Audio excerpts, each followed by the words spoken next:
মোহাম্মদ আমির একটা ভুয়া বাবা।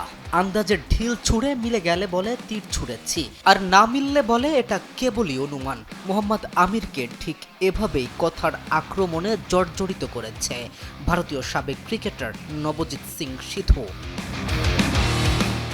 বিশ্বকাপে সুপার 8 থেকেই বিদায় ঘণ্টা বেজে গেছে পাকিস্তানের, তাই ভারত বনাম পাকিস্তান মাঠের লড়াই এ যাত্রায় আর সম্ভাবনা নেই। তবে কথার লড়াই সব সময় চলমান। মোহাম্মদ আমির এবারের টি-20 বিশ্বকাপ নিয়ে বলেছিলেন তিনি ভারতীয়দের বিশ্বকাপের সুপার 4-এ দেখছেন না। অন্যদিকে সুপার 4-এ তো উঠেছে, সেমিফাইনালে শক্তিশালী ইংল্যান্ডকে হারিয়ে ফাইনাল নিশ্চিত করেছে দলটা, আর সেই সুযোগে নিজের জমিয়ে রাখা ক্ষোভ আচ্ছা করে ছাড়লেন সিধু। ভারত ইংল্যান্ড ম্যাচের পরে তার জবাবের ভাষা অনেকটা এমন। অনেকেরই ভুয়া ভবিষ্যৎবাণী করার অভ্যেস আছে, এমন ভাব করে যেন তারা মহাজ্ঞানী। অনুমান মিললে তো মিললই, না মিললে বলে এটা শুধুমাত্র একটা আন্দাজ ছিল। এরা আসলেই ভুয়া বাবা।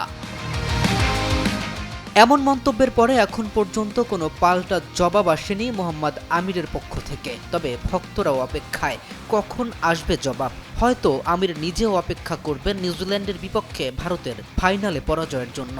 শেষ হাসিটা কে হাসবে সেটা সময়ের অপেক্ষা। K M Rafin, news 24।